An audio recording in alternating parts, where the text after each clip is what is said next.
Blackwell CrossFit YouTube page. Go check it out. We are live on there as well, just in case. Oh, good morning, everyone. Good morning, Joelle. Joelle, how was your morning so far? So far, so good. You know what I mean? How was your morning, sir? It was good. I think we got the workout of the week today. I will be joining this afternoon. It's very exciting. So yeah, it was a good morning. 5 a.m. set the tone, and then 6 a.m. did really, really well with it. Performance of the morning so far is definitely Nicole. She in and out so fast. Yeah, she did it the way it was meant to be done. Everybody else did great. That's not to take away from anybody's performance, but she was able to tap into that.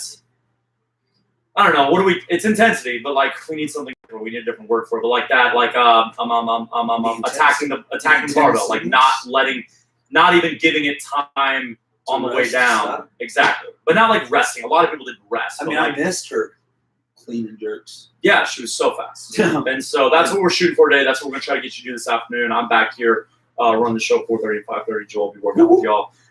So it's been a good morning. Been a very good morning. Today. That 6 a.m. looking huge still. Yeah. You're going like, man, look at that 6 a.m. It's looking huge, man. That 6 a.m. What's going on The issue with 6 a.m. is that imagine if they would all get on the same page and all show up. All the time. It needs to be like that all the time, 6 a.m. Because it is big. But what's crazy about it could be even bigger. Could be bigger. Because those people today, I think I had less than half of them on Wednesday. I had a different big group on Wednesday, and I think Monday was a different big group. So so weird. Y'all doing great, and it's so much better than when it was like 2 of y'all limping in here at 5:59. Y'all awesome. You support each other, high fives, all that stuff. But now let's get everybody to come consistently, and man, that could be class of the day. But they killed it. They did really, really well, and so today's a special day. Today is the 50th. Now, special is arbitrary because why is 50 special? I don't know. Everyone celebrates the 50th for some reason. Right, absolutely. 50 is a lot. But I was realizing. I was thinking about that too. I was like, hey, it's the 50th. I was like, wait, why is it? Like, what happened to the 40th and the 30th? So 50th episode means 50th week in a row that we've done this. That means we're 2 weeks away from completing a year. Yeah. I thought about that too. I was like, damn, it's already almost been a year. It's almost been a year, which is crazy because if you asked me, I would guess we started in October. We actually started the very beginning of May. Yeah, that was when Casey was around. Yeah, long time ago. Mm-hmm. So it's been. So we probably should have celebrated our 42nd. See, but then it gets complicated. It gets complicated. And so today we celebrate our 1 year. We asked in our private Facebook group or the Black Wolf Facebook group for ideas on topics of discussion, and we had 2 recommended to us. And then Mila has thrown another one our way. Thank you, Mila. Thank you, Mila. And I don't really have anything else to talk about, so I wanted to kind of just jump into that. And Mila asked us, how did we start working together? And so that's a good one. It was 3 years ago now, and it was in Lindale Park, which is a beautiful historic neighborhood on the other side of I-45. So it's on the east side of I-45. It's a stone's throw away. It is. It is probably, if we jogged to the old location, it'd be less than a mile. We wouldn't be winded. We would not. Well, I haven't worked out well. Working out. I haven't been working out. You're right. I can't say that anymore. So we could definitely run there with not being too winded. And I was running the show over there. It was a very different time, a very different space, a very different business. But to tell this story, I think Joel has the best perspective because it's more about a story of him making it happen. I had very little to do. I did not recruit him. I did not find him. I found the gym. He made it as easy on me as possible. So Joel, how did it come to be that we started to work together? Well, without all the other nonsense, I saw on Instagram you had posted hiring on the Black Wolf CrossFit Instagram page. And before that, the last time I had seen you was for a free week in November of 2015, which prompted me to get my L1 because I got my ass kicked on that week of CrossFit. And I didn't know how CrossFit worked because I remember one of the days I showed up twice. And one day I was like, oh, it's the same workout one day. I didn't know that's how CrossFit worked. Because, different people, different groups of classes, different hours. People got to do things different times of the day, yada, yada, yada. So after that week, I was like, man, I got to get into this. So I got my L1. I did it backwards. Some people just do CrossFit first. You did. You really did. I went all backwards. And then from there, months passed by. I shouted at another gym. And then I saw you had posted the hiring. And I was like, oh, let me go over here. Maybe he remembers me. Fun fact, my first impression of Ben, wow, this guy's a dick. But I will say I was late on my first day, so I was like, that's probably why. So there's that. I had missed my exit, showed up late. Ben was sitting on against the wall, gave me that look like this motherfucker walking in here late. And I'm like, what do I do? And I'm like, I'll go do this. I'm like, oh, this guy's a dick. But I understand that I was late, so my fault. Anyways. And I was probably a dick. Probably. And I was probably in so bed. sure, should have been on time. But, probably. I think late. It was for 5 a.m. too, responses to late people is something that I've somewhat improved on. Not completely, so don't get your hopes up. I'm not happy you're late, but now being actually mad that you're late. It's honestly I've lost hope, but I let it come across as, hey, traffic happens, things happen. Yeah. It's harder to understand why you're late at 5 a.m. or late at 6 a.m. But there's no reason to get mad because what's going to change? I'm going to let you work out.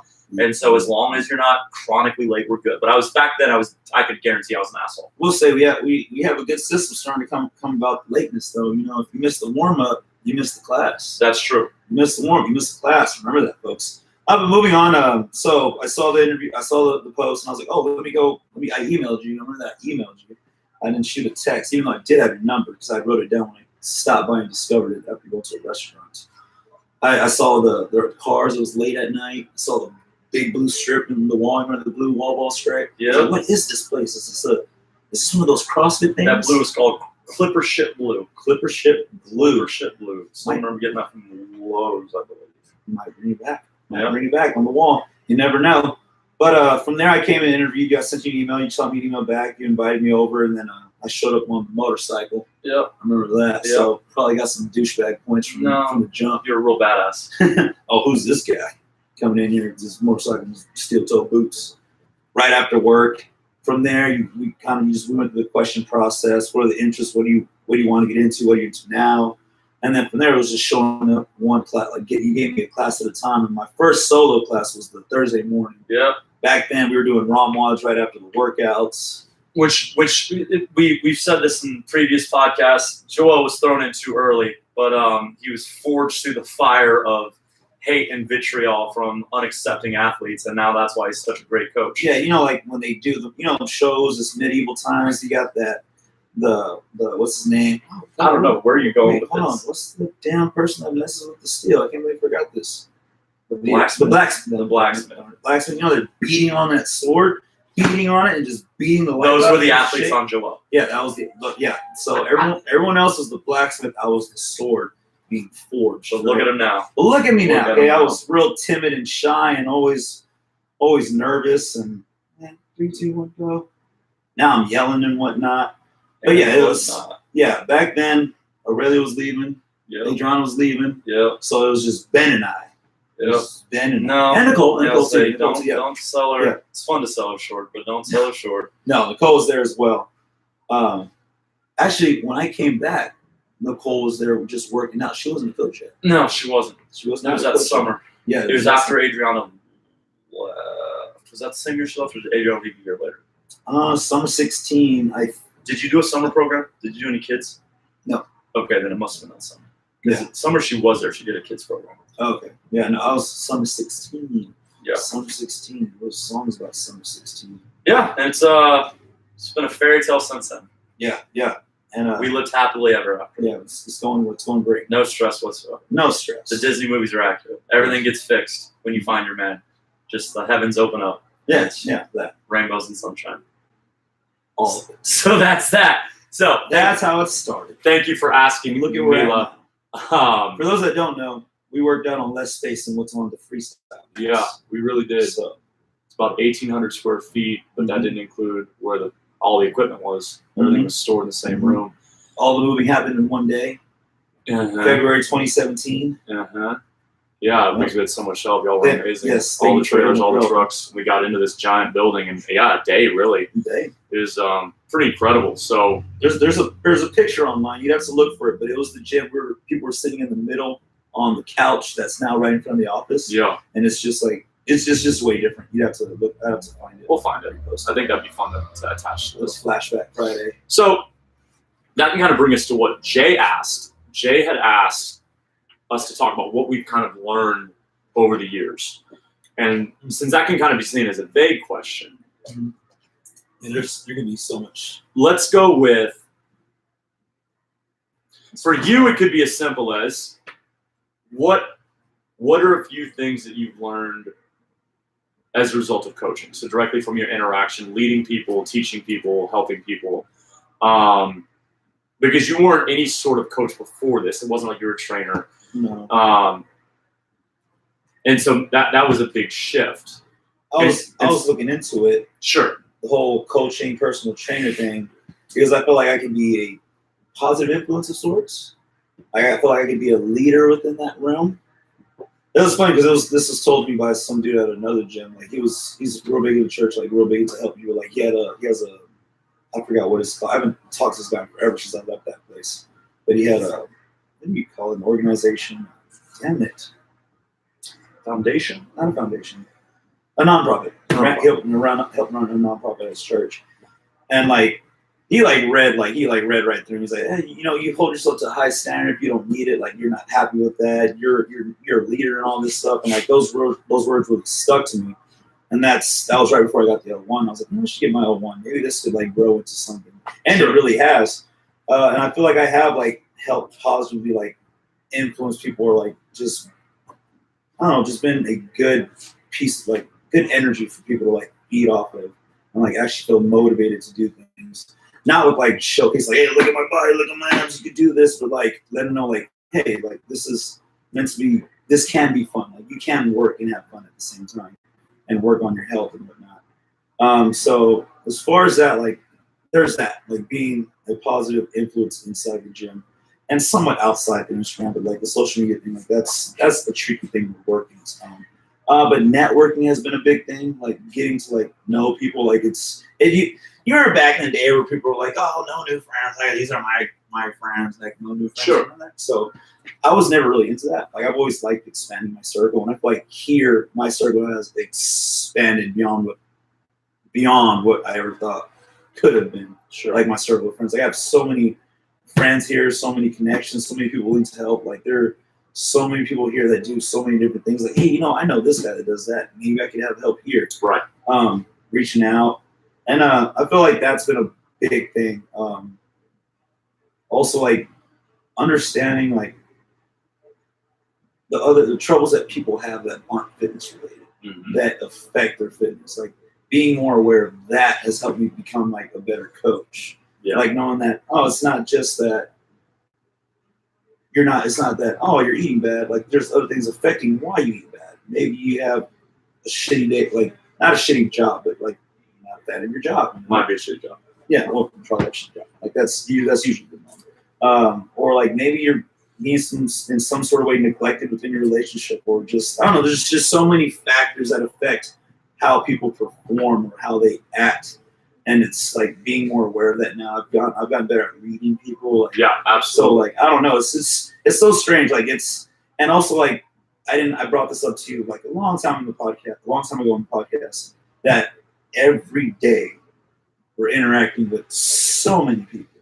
Some people don't do that. Like it's just home, work, go home and at work. It's just they're interacting with one person. And it's that one person they need to get the job done, and that's all they want to do. Right. And here we get to interact with all sorts of walks of life throughout the day. Yeah, that's pretty nuts. I think that's yes. You really nailed it with the network. No matter what walk of life you come from, there's someone different in here. Yeah. And for me, some of my closest athletes did not come from the same neighborhood I came from, did not come from the same schools I came from. And I'm really, really fortunate to know that. At the other end, there are people that are way more educated than me, way more experienced than me. And I'm fortunate to know them because we need to know there's a book, the Dan Millman book I always talk about on here, The Way of Peaceful Warrior. It talks about how we are all the same. No, I'm sorry, it's 4 Agreements. Don Miguel Ruiz, the 4 Agreements. We are all the same. We should be able to see ourselves in each other. But the world creates this fog that prevents us from seeing that, and that's what can encourage hate or encourage criticism. And so I meet someone that is much more affluent or more educated than me, and I can judge them right off the bat, or I can see what they have to offer. Yeah. And I can see who they truly are. And that brings me to the second thing, which you touched on. What I've learned the most, and I've always had an idea of this because it worked for me, what resonated with me, but what I've had to figure out, if you are not willing to demonstrate your vulnerabilities openly, then you cannot expect true buy-in from people you are trying to lead, people you're trying to help.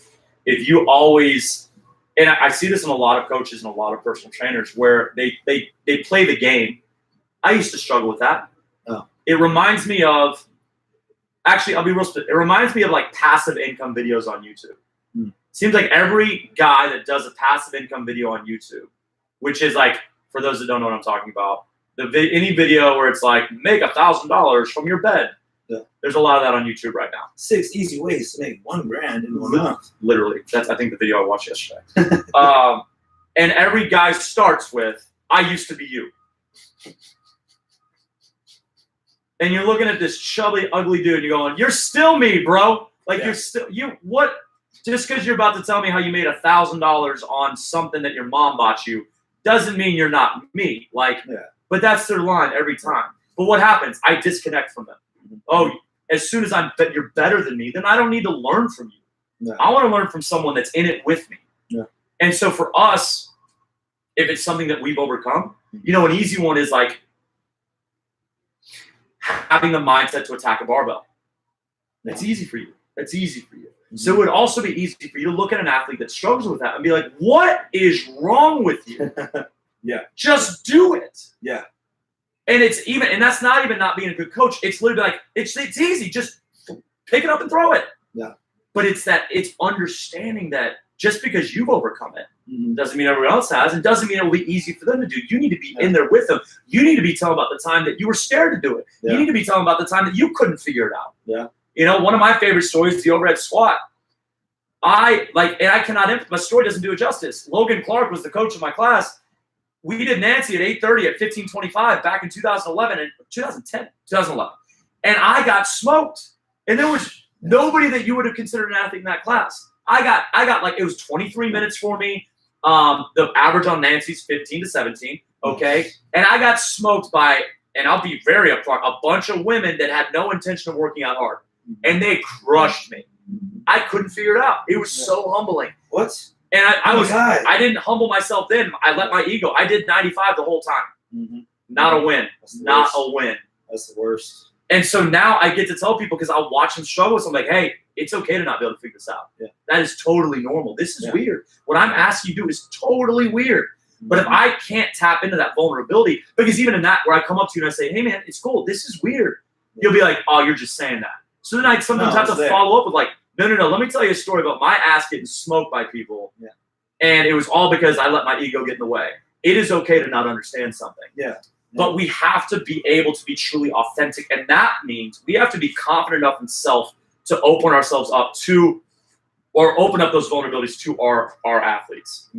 And I say it all the time to newer athletes, like, it took me forever to get this moving, so I do not expect you to get it right now. Just do what you can right now. Do what I tell you to do. I'll help you out. And the coaches that have had the hardest time assimilating into our culture are the coaches that have had the hardest time opening up about their vulnerabilities. They're the ones that have always had it figured out. They always know too much. They always are smarter. And you go, I get it, man. Maybe you are. They're not. But maybe you are. But it doesn't matter if you are. Because you still have to be able to strip yourself down. One of my favorite stories is at my old gym, the first gym I owned. One of my coaches went to a USAW level 1 cert. And so USAW, United States American Weightlifting, is that all it is? USA Weightlifting? That's Weightlifting Association. No, it's USAW. No. USA Weightlifting, is that really how simple that is? Could be. That seems like too many letters for something. Just put UW. Probably.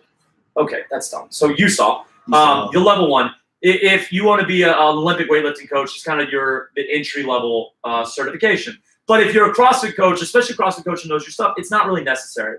If you go, it's real fundamental stuff, and there's nothing wrong with fundamentals. But my point is, you could legitimately go and learn very little for how much you pay and the 2 days it takes. Okay. Well, here's my thing. If you're going to go to something, I think we can learn from anything. Okay. Even if it's what not to do. Even if it's, oh man, I didn't like how long we were with the PVC pipe. I don't want my athletes to feel that. There's always something you could learn. And I asked him when he got back, I'm like, hey man, what'd you learn? And he literally goes, nothing. Yeah. And I go, okay, I get it. But like, did you take anything from it? And he goes, no, it's pretty much waste time.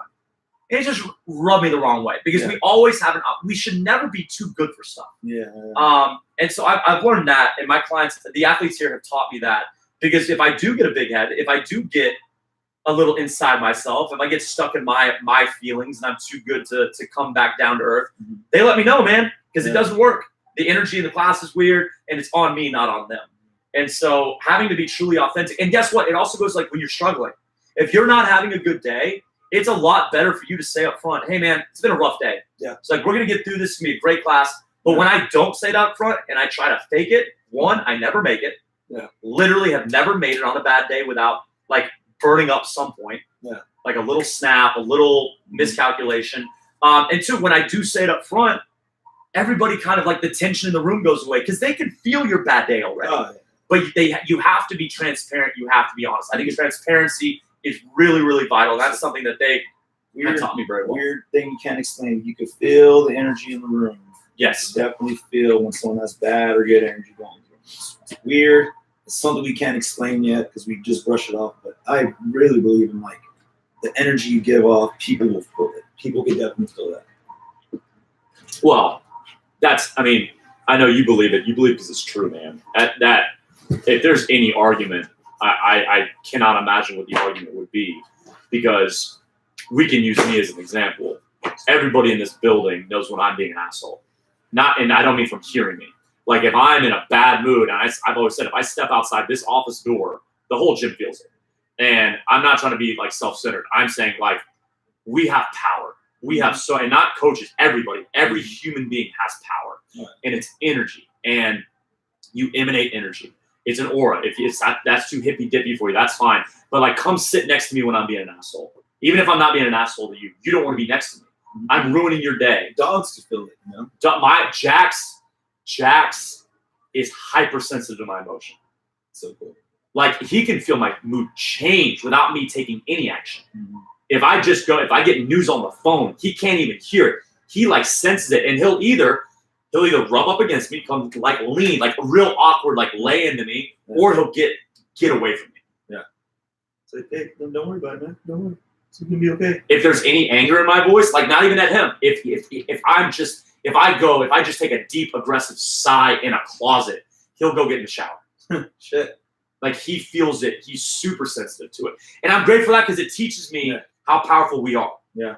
And so now I have to be responsible for my energy on you, my energy on athletes, my energy on everybody else. Because if my dog's feeling that, I know that y'all can feel it too. And the opposite's true. When you're in a great mood, man, the whole building is better. Like when we can't do it for ourselves, we do it for other people. Yeah. And we say that a lot. And I think people roll their eyes. Literally, someone rolled their eyes at me once in a class, and I wanted to ask her to leave. Because I mean it. And that's the stuff that really means something to me. If you can't do it for yourself, do it for other people. And for me, what I have to work on, what I've been working on is like, sometimes we think it's okay to be in a bad mood because like I'm not affecting anybody. Do you know? Yeah. Do you know? No? Yeah. Because sometimes you're just existing next to somebody, and what if you're in a public space and they're having a real bad day, and then they get your bad vibes, and that push them over the edge. Yeah. Whatever that edge may be, you push them over the edge. Yeah. You go crazy. Like we have responsibility to manage ourselves, and we have to do our best to make the best of situations. And that's something that was not something I agreed to a couple of years ago. But the evolution of this business and working with these athletes, it's something that is coming to focus for me, and it's something I'm actively working on. So, and it shows that you're not alone too. When you like show your vulnerabilities to other people who have those, some people may have the same vulnerability as you. You may be going through the same things, living two totally different lives. And then it shows that, hey, we have a connection here, even though it's not the best connection to have, but we are relatable right here. So you become closer to that athlete just for that. So that's a big thing. That's a big thing. I think you're spot on, man. Spot on. So today's coffee, you went back to Boomtown, correct? Correct. How was Boomtown this morning? Good, fast. Started with the line. I was like, but went too quick. You know, it went by quick. fast. Well, good. So no issues happen. I got myself a crack rock. Mm-hmm. I'll crush Joel gave me a crack rock, my favorite thing. Mm-hmm. So we're doing well. I have an iced Americano this time. I really like Americanos. I feel like I like espresso more now. Well, I do now, for sure. No, For sure. do you how fast do you drink it? I like coffee. Okay. Like, have you ever just sipped on a shot though? A shot? Well, okay. I feel like a shot, yeah, like just a shot. not of espresso. not on ice, not Not in on ice, not in your coffee. Like, No. just sip on one. not anytime recently. I feel like I could do that. Like, I kind of on one of the Saturdays being Miranda, like I had it out, but I just like took sips and sips and sips until it was gone. Right. This is enjoyable. Like, I really like espresso. I'll tell you, the iced Americano I make off that machine is pretty delicious. Mm-hmm. It's creamy. It's really, really delicious. Mhm. And have you had the blonde roast Americano, iced Americano at Starbucks? I enjoy that as well. It's not as creamy as that. I think these were better, honestly. But it's really good. Yeah, And to me, it's better than the normal iced Americano. Mhm. I don't have a lot of hot, like normal Americanos. Yeah. I actually don't know last time I had one of those. But the ice, ever since this machine, man, it's real good Well, stuff. I mean, I don't know if you know this, but many people, like, contrary to like the most common belief, a shot of espresso has less caffeine than a cup of coffee. It's a volume thing, it's a volume, it's ratios. So you could get away with drinking multiple espresso shots throughout the day because it's less caffeine per shot. Okay. Like multiple cups of coffee, you're doing way more caffeine than multiple shots in a day. Because some people, like, I was listening to a podcast, this one was like, yeah, I do multiple shots in a day. And he was like, well, that makes sense because there's less caffeine in a shot. Yeah. If you had espresso, like the amount of espresso, like a cup of espresso and a cup of coffee, okay, yeah. That's a shitload of caffeine right there. But because it's only a shot at a time, or even a double, like, I think even a double's still around the same, like almost the same as a cup of coffee, if not barely. Yeah, I think it's very interesting. As science improves, as monitoring things improve, I am not going to be shocked at all if like over 50% of the impact of coffee is placebo. Yeah. Like, you give me a nice coffee, I drink it. Cool. Next day, give me a nice coffee and put a shot in it, I drink it and act like I'm wired. Research then suggests that actually it was the same stimulus. And that actually I shouldn't have been more wired at all because maybe I was more tired. Yeah. But it was because I believed in that espresso shot. Well, And the mind is that powerful. I mean, I believe that. I believe that to an extent. Although there was that one episode where we like had multiple espresso shots, and then people said we were talking way too fast. So, well, but we what did we do that day? I think that was the day that we had. I brought the kettle, and then we added espresso shots to it. Oh. Pour over with espresso shots. Yeah, I mean, because I'm fascinated. Then why was that more? Why did we get more wired on that? Was it because it was so fresh? It's awesome. Because you ground it and then you poured it, and it was like it was from whole bean to drinking in 5 minutes. Yeah. So unlocked more. It's possible. I know for me, for a fact, like if there was a doctor out there that could measure this, I know for a fact that coffee is at least 50% placebo to me. That just the act of having it makes me feel awake. Oh yeah, I mean, I go out and buy coffee a lot less. One, because I'm making my own, but two, like one day I was like, man, I go out to buy coffee way too much. Like it's just because I want to do it. Like it's not even a need anymore. It's just a want. Yeah. Like you should. I don't know about you should, but coffee should be like, I need the caffeine. I need that little energy boost. That's it. Right. Now it's more of a pleasure thing. Now it's a treat. Like, oh, I want some coffee. Like, I can find myself just wanting coffee throughout the day. Like I don't need any more caffeine. I haven't bought a Bang in so long. Now what I'm doing is just my pour over in the morning and trying not to have as much caffeine. I feel like that helps. Helps a little bit. Helps what?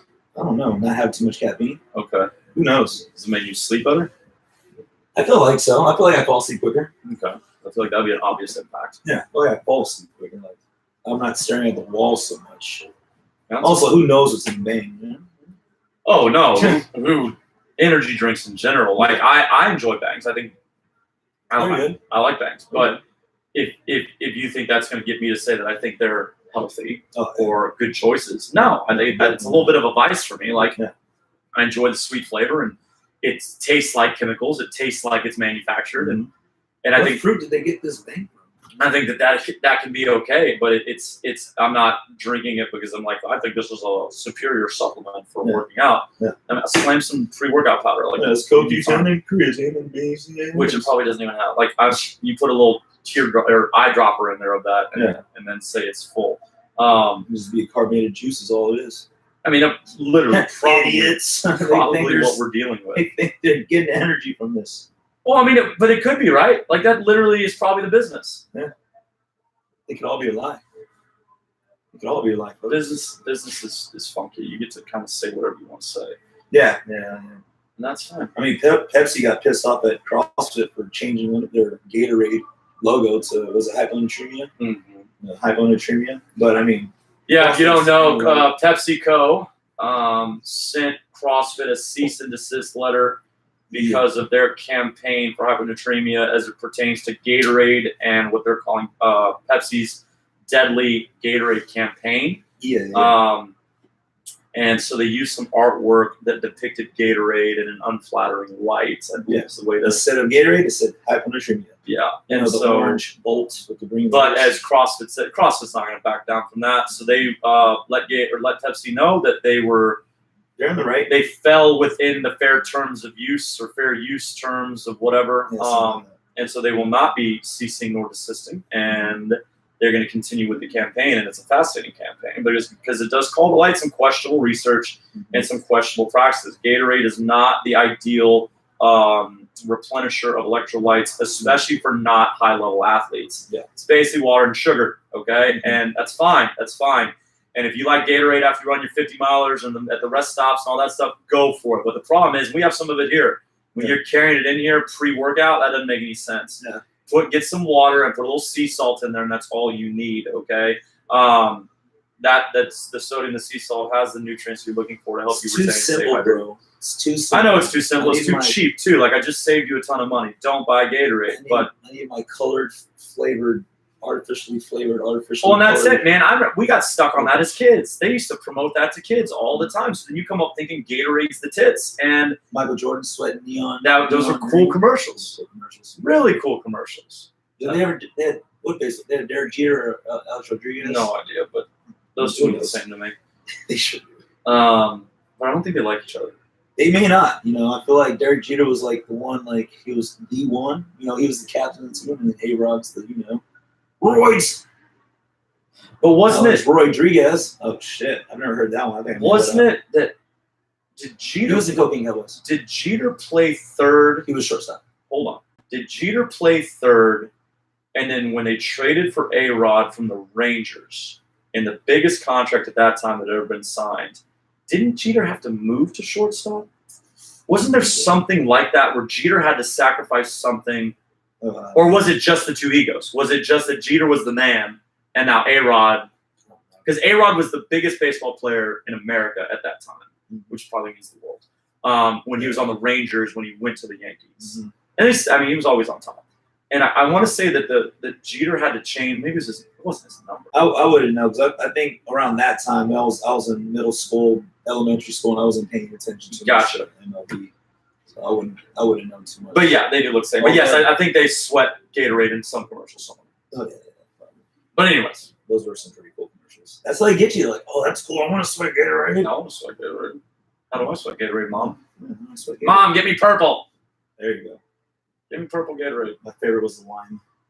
Mine was I like the orange or the yellow. I like the basics. The purple frost was good. Purple frost was good. Yeah, it was. Purple frost was good. Purple frost was the shit. But like when I was hungover back in the drinking days, orange Gatorade, frosty orange, like freeze it a little bit. Ooh, that was good hangover medicine. You can't mess up orange. No, it's such a simple. I mean, you can't mess up. We were also having this conversation. You can't mess up a citrusy fruit flavored drink. Don't say that because someone's gonna mess it up. Well, that's true. But like lemon or grapefruit. What about that one? No, don't they have a weird one? Don't they have one that's it's not orange or red. It's in the middle, and it's not mango. It's a tangerine. Yeah. Is that good? Because that can't be good. It's probably sweeter, a little bit. You don't need that, so you mess it up. Oh, melon. Was it melon? I think it's like melon tangerine. It's a weird color. I don't trust that color. Oh, that's weird. So how did we get here? I'm not entirely sure. I don't know how we got here, folks. What were we talking about? You start talking about PepsiCo. That's true. That's very true. Let's rewind a bit. We were talking about connections in the gym, networking. Yeah, we had gone through the what we have learned over the past few years from our athletes, what our athletes have taught us, because we've been very, very fortunate to work with so many amazing people. You know, I can kind of say even the business side too. Like we're discovering, like it may like we feel like we're stuck in a rut, but like we're really like kicking ass and we're doing better than most places that are like shutting down. Athletes being more open to telling us, hey, you're doing a great job. You know, like I feel like our people who've been here long as well have grown. Like they've evolved as well in character. Yes. Whether it's like making like whether it's physical progress or like whatever, like that too. But like for the most part, I feel like our athletes who've been with us for a while have like evolved as well. Like become better community members, become better athletes for the most part. Like in terms of listening. Well, look at how many different groups now are hanging out outside the gym. Yeah. And then look at how many of them aren't exclusive. They're letting it's always a different mix. Mm-hmm. Because there's plenty of cliques and plenty of gyms across the world. Yeah. But I mean, there are people here that I'm assuming are going to be lifelong friends now. Yeah. Like they are talking about whether it's weddings or babies or whatever. They're involving each other to a very high degree, and they didn't know each other from Adam. Like they didn't know anything about each other. Relationships have started here. And yes, I mean this weekend, Samantha and Ryan getting married. Samantha and Ryan met here, getting married. Chloe and Chris will be getting married soon. Yeah, they met here. That's nuts. We've had about 7 babies here. Have an 8th one coming. And a lot of friendships. Of friendships. And so, yeah, man. Lots of friendships. Our mothers.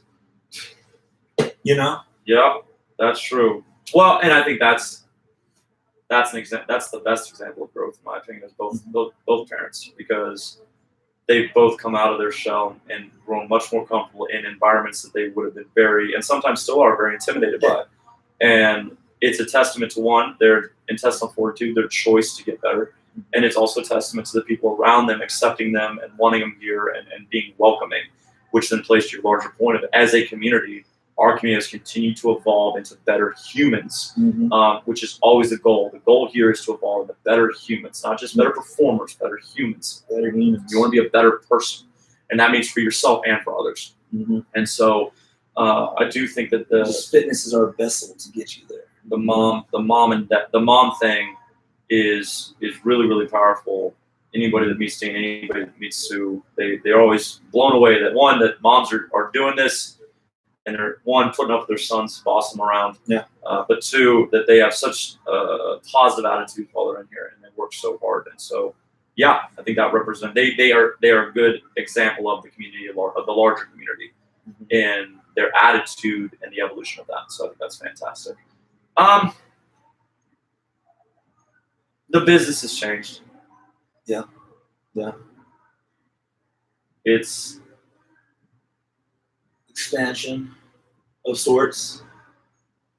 Yeah. How we run things. I don't know. It's definitely changed. It's had to, because the demands are different. The demands we place on ourselves and the demands of the athletes are different. And the fitness industry has evolved, and maybe not for the better, but it has at least moved the standard, and we have to continue to move with it. And as you've said, gyms have closed. So many gyms have closed and are closing. Or whatever, basically closing. And that is, yes, a nice, encouraging thing for us.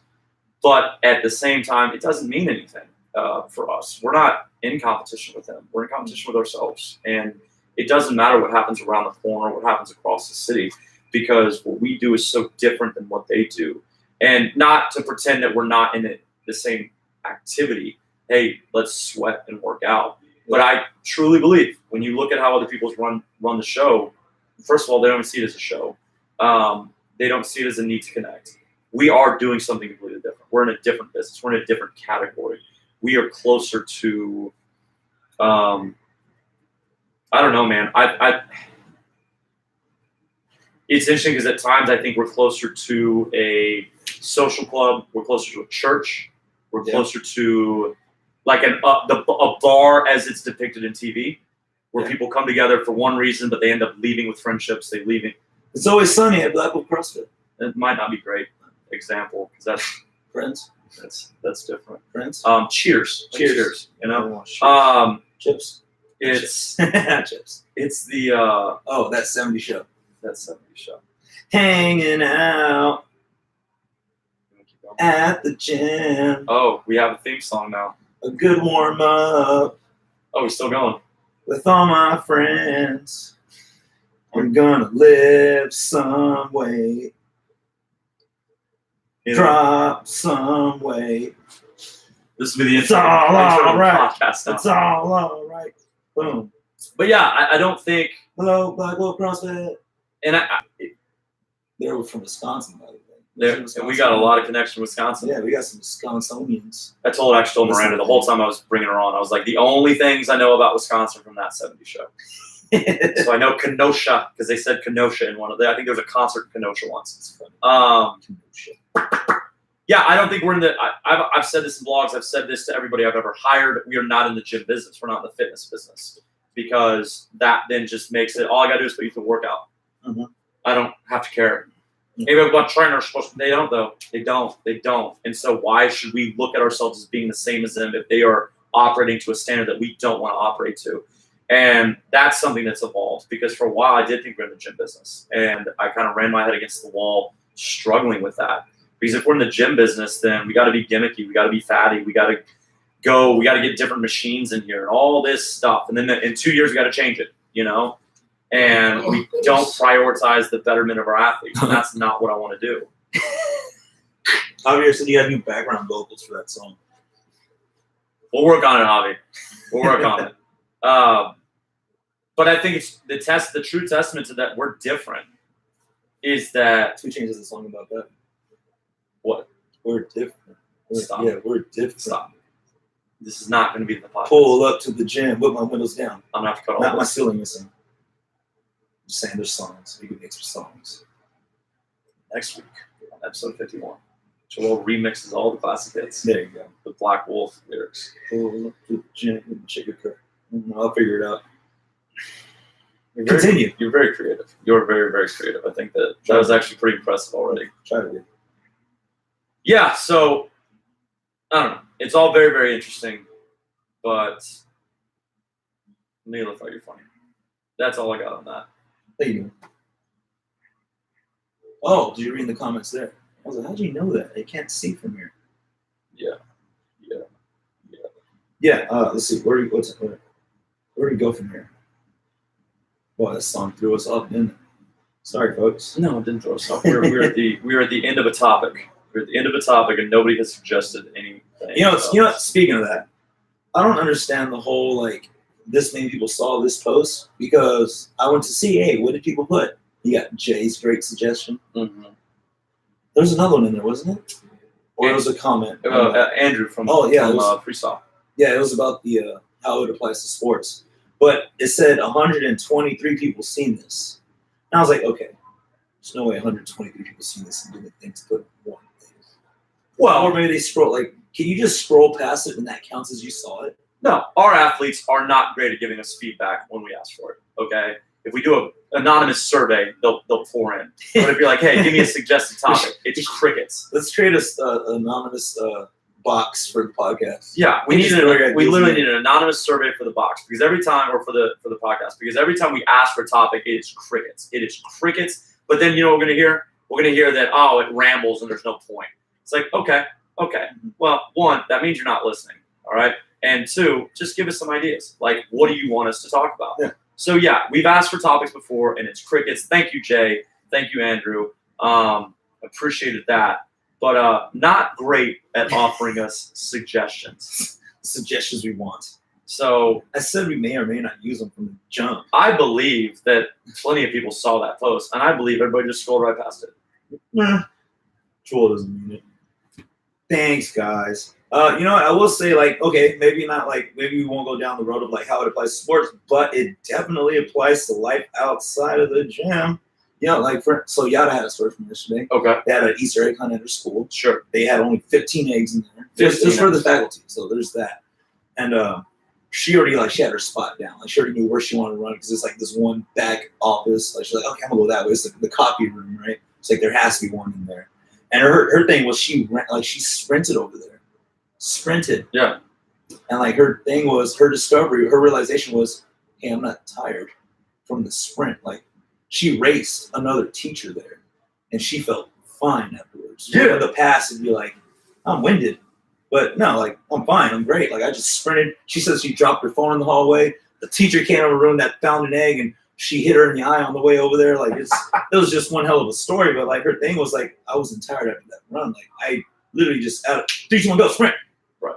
I felt great. Right. I was like, shit. Like that's where this comes into play. Like it's not just like you can get better at lifting weights. No, you're gonna get better at life. Yeah. Annabelle had a story how she had hiked up this hill in the near the river, like that used to like tire her out.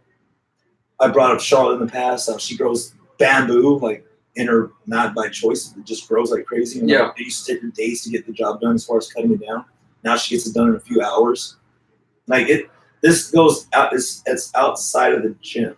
Yeah. It's not just. So we got some ideas, but let me speak to that as well. I completely agree. So the question that was related to us last night was kind of how does our program or curriculum apply to? Oh, now y'all. Yeah, now they want. Now that we're almost out of time. Now that we're almost. I appreciate y'all for the topics. We'll get to some. We'll write these down. But because the sport thing's easy, because that CrossFit is the foundation of it. Nutrition is the foundation of everything. And I put the hierarchy of performance on the Facebook page. I'll put it in the show notes for this podcast if you listen to it later. And it's a CrossFit Journal article, but basically the foundation is nutrition. So even before general physical preparedness, which is just a general training program, which is what we do here, you have to eat right. If you're not eating right, then it doesn't matter if you work out, okay? Because you can't outwork a bad diet. We talked about that. But the reason that this curriculum or CrossFit prepares you for sport is because sport, when you train for a sport specifically, you are at odds with your health. You are not doing what's best for your health, especially once you get into the competitive structure. And what do I mean by that? Because surely an athlete is healthier than a sedentary person. Maybe, maybe not. And we're not even going to go into like trauma from the sports. We're not talking about football where you're hitting your head. We're saying that in football, you have to be very good at 5 to 15 seconds of effort. Mm-hmm. You've got to be very explosive and very sprint fast. Mm-hmm. You do not need to be endurance fast. Mm-hmm. You do not need to have long-term stamina because you're also sucked in and out of the game. So what you have to prioritize in order to succeed is that explosiveness. Well, unfortunately, anytime you go out of balance, you are now sacrificing health markers. And it is okay. It is okay. Runners out there.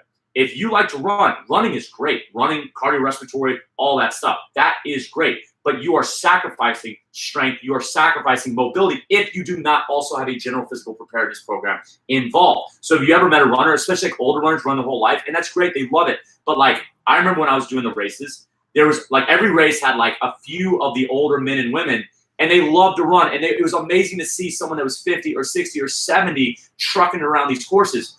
But their positions were awful. Hunched over. Absolutely, because they didn't have a general physical preparedness to balance out. They're so used to having their arms in a flex position. They lived in a running position. They lived in a I'm finishing my last mile position. And so when they ran, they just exacerbated that position because they didn't have balance. Yeah. Okay? So running, you never would have a full range of motion in the squat, right? Yeah. So those tendons and ligaments never have to lengthen for that position. Well, that means stiff knees. That means stiff joints. So if you're coming to CrossFit 2 to 3 times a week and then doing your runs 2 to 3 times a week, you're then getting that balance. You're getting blood through all of the tissue, not just the tissue you run just for running. And so I'm not picking on running. Running is amazing, amazing. It's just the most common sport that is taken part in. Okay? See, I'm so because it's an easy thing to do. Put on some running shoes and go outside, enjoy the day. That's a good way to get your rate up. Absolutely. But add some squats and push-ups to that and some pull-ups. It'll be fine. And so with what we do here, we have a little bit of a strength bias. We do lean towards strength, but we counteract that with longer workouts. We counteract that with plenty of running. We get told all the time we run too much, which is not true. We counteract it with gymnastics, which all these things are a part of that hierarchy. And at the top of the hierarchy is sport. So really, before you go sprint a half marathon, you should be having a couple of months of general physical preparedness under your belt. You should be having some weightlifting, some gymnastics under your belt because now you know your body is doing what it's capable of doing. And now let's see it perform in a specific endeavor. Theoretically, that is how this is supposed to go. Speaking of running, a little quick shout out to Steph, Anna, and Alicia for coming to the running dominant freestyle class intentionally. Oh, nice. Intentionally.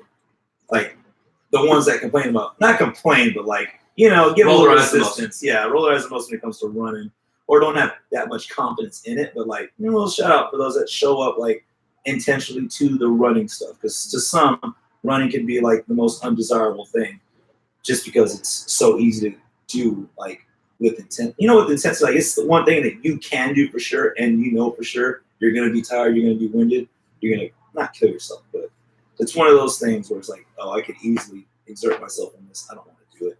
Yeah, absolutely. So, Janai asked a great question. What is the most frustrating aspect of coaching, and what is the most rewarding? And without getting us in trouble here, When people don't listen, when we scale them, that's the one. you like Hey, that do one? this, don't do that. That one bothers you the most? Oh yeah, for sure. Yeah. I'm not telling you to be a dick. I'm telling you because I see how you move. I see how you perform often. Yeah. I'm scaling you so you can do the workout as I would do it. Yeah, with intensity. I agree with that. That's the Mine's a most little bit different, but speaking to that, because I've had issues with that this week actually, and it's only been one athlete, and she has access to this part of me more quickly than others.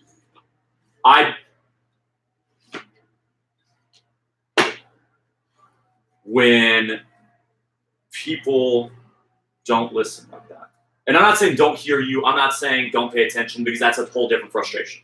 But I'm saying don't listen. Yeah. Like, you have eye contact, you say the words, they hear, and then they do not do. And I'm not talking about a cue in a weightlifting movement or anything. I'm saying, hey, 10-minute cutoff. At 10 minutes, you're done. Yeah. And then they're casually in the back corner, continue to move. Yeah. Okay. When I say get your butt down in a plank hold, and you tell me that that's not how it's done.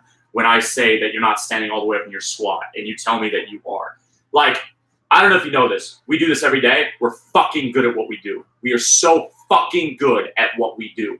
Like, I understand that you don't want your coach to be an expert, because like, we're supposed to be just these bros that work out and we like live in pajamas and all this stuff. But that's not how we do things here. I'm sorry that was your coaches in the past, but we are experts. Doesn't mean we don't have more to learn. But when we say something, there are years of experience behind those words, okay? Yes, there are things that maybe aren't ideal for you, or maybe you don't understand, and we do have to take the time to explain those, but we do that when we have that opportunity.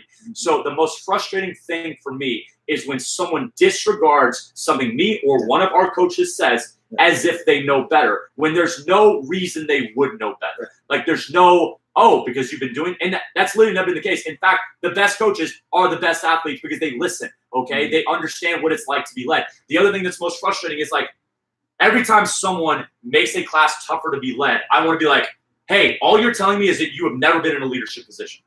You have never once been asked to lead a meeting. You've never been once to stand in front of a class. You should be embarrassed, because you are showing that you have no idea what the expectation is when someone is leading you.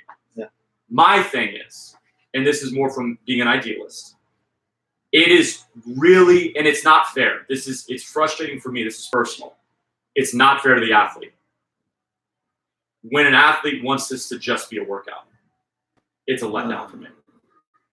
And again, that's not right. It's people should be able to come in here and they just want to get the workout in. But like, whether it's like wanting them to be excited to be here, yeah, and it's just because that's like, I'm serious. I like to eat cupcakes.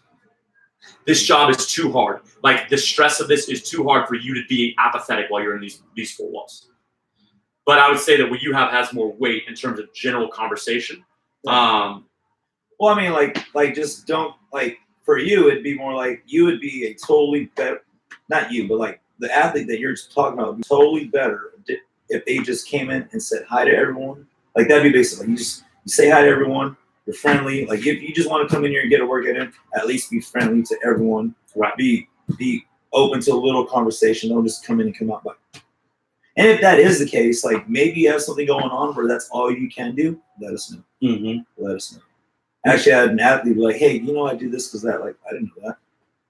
Thank you for telling me now. So, I know. absolutely. Now I know. Absolutely. Now I don't think you're a dick. Now I don't think you're an asshole. Absolutely. I didn't say that, but like no, that's, but that's like, that was the result of that conversation. Communicate. Yes. Communication. Yes. So then let's flip it real quick. We got about 5-10 minutes left. What's the most rewarding thing? When people tell me stories about how, like, they're noticing Yes. that this is working outside. Yes. Like that, realizing that, Yes. oh, this is benefiting me. That's the most rewarding thing. Yes, and for me, and having the privilege of having done this for as long as I have, I can get even more specific. When people who were hopeless come and say that because of what they're doing here and the people they meet, it's not just our workouts, it's not just us, but because of their experience here, their entire life is better.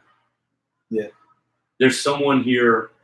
I never had friends before this. There's someone here who, when he first came in Lindale, he was a mess, and you know it'd be fun to call him a mess now. He's not with us in terms of membership. He's pulled away from because of work, but he now has a job because of connections he made here, and he got his first job because of connections he made here. Like everything that has happened good in his life is because of the amazing people that he met here. Mm-hmm. That's what's meaningful. Yeah. I love when you like a workout. I love it. I love when y'all like a workout. When you're like, man, that was fun. That makes my heart feel warm and fuzzy. That's great. But it pales in comparison to like, I thought I was going to be on medication the rest of my life. I thought I was going to be miserable the rest of my life. And we are so fortunate because we've laid the groundwork and the athletes have run with it and built it from there. We laid it down, but they built on top of it. And now we have a community where amazing stuff happens. Yeah. And so, that's been one of them too. I'm off medication. I can do this now. I can do this on my own now. So it takes something. Basically, like when a plan comes together, Janai, like the most rewarding thing is like when it all comes together. Because this isn't about a workout. Mm-hmm. The workout facilitates your experience, and your experience makes your life better. And so, that's to me, that's the most rewarding. I agree with you on that as well. I think that's a good note. That's a good one. I think so. I'll see if there's a fun one, maybe. So Janai's a top fan because she constantly interacts online. That's what makes you a top fan. Yeah, she listens every week and she interacts and comments. So Janai's our top fan. Thank you, Janai. You're amazing. Amazing, amazing, amazing. Thank you. There's not really any fun ones left, so we are going to wrap. I did screenshot just in case. Okay. We'll use them next week because, there's some heavy ones in here. I didn't screenshot all of them, though. So what's your favorite food? Favorite food? Yeah. That's a tough question. It's like, that's tough. Why do we ask that like of each other at 16 years old? What's your favorite food? Well, like AOL. Because food brings happiness. Like it's I like pizza. Well, now like adults are like, well, I like a medium thin crust pizza with pineapples and barbecue sauce. If you just said pizza, it'd like leave too much open. You ever had that? No, hell no. I'm not a pineapple guy. I am. I'm not an anti-pineapple. I don't understand the anti-pineapple. Like, who cares? Those are always fun. Who cares? I get sent that a lot. Mod Pizza is getting pineapple in.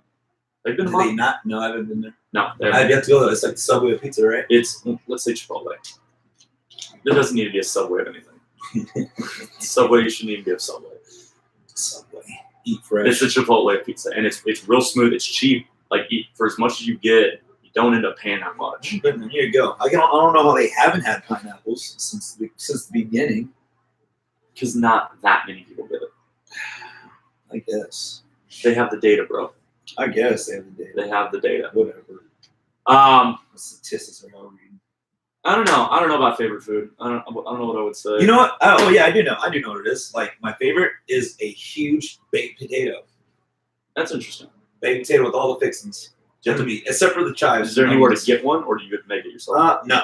If I wish. Oh, I should try that. No. So there used to be this little spot in my neighborhood that it burned to the ground.